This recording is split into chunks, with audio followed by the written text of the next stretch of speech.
بسم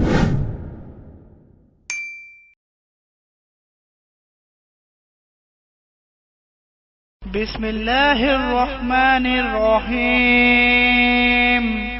شروع اللہ کا نام لے کر جو بڑا مہربان نہایت رحم والا ہے۔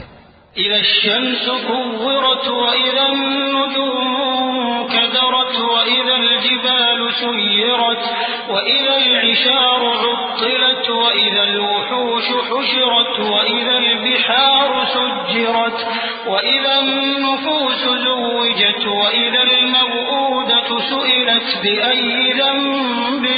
قتلت واذا الصحف نشرت واذا السماء كشطت واذا الجحيم سعرت واذا الجنة أزلفت علمت نفس ما أحضرت فلا أقسم بالخنس الجوار الكنس والليل إذا عسعس والصبح إذا تنفس إنه لقول رسول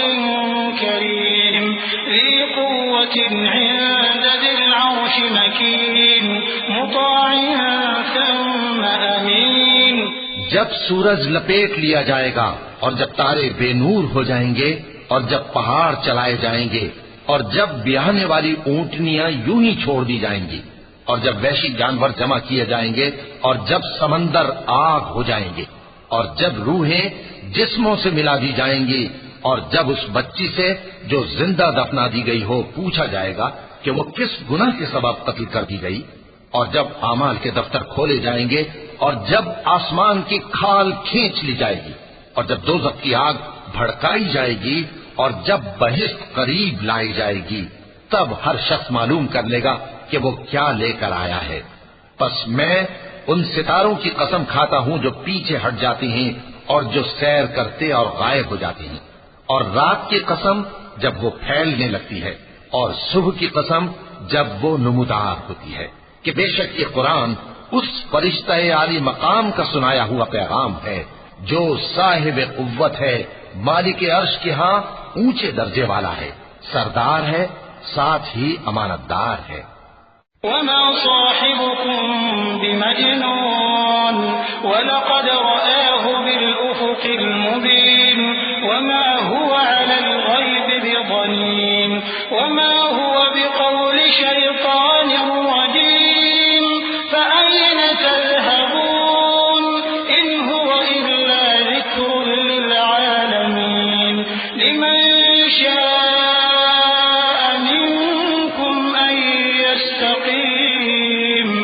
وما تشاءون إلا أن يشاء الله رب العالمين۔ اور مکے والو تمہارے رفیق یعنی ہمارے پیغمبر صلی اللہ علیہ وآلہ وسلم دیوانے نہیں ہیں، اور بے شک انہوں نے اس فرشتے کو آسمان کے کھلے کنارے پر دیکھا ہے، اور وہ غیب کی باتوں کے ظاہر کرنے میں بخیل نہیں، اور یہ کسی شیطان مردود کا کلام نہیں ہے۔ پھر تم لوگ کدھر جا رہے ہو؟ یہ قرآن تو تمام جہانوں کے لیے نصیحت ہے، یعنی اس کے لیے جو تم میں سے سیدھی راہ چلنا چاہے، اور تم لوگ کچھ بھی نہیں چاہ سکتے مگر وہی جو اللہ رب العالمین چاہے۔ صدق اللہ العظیم۔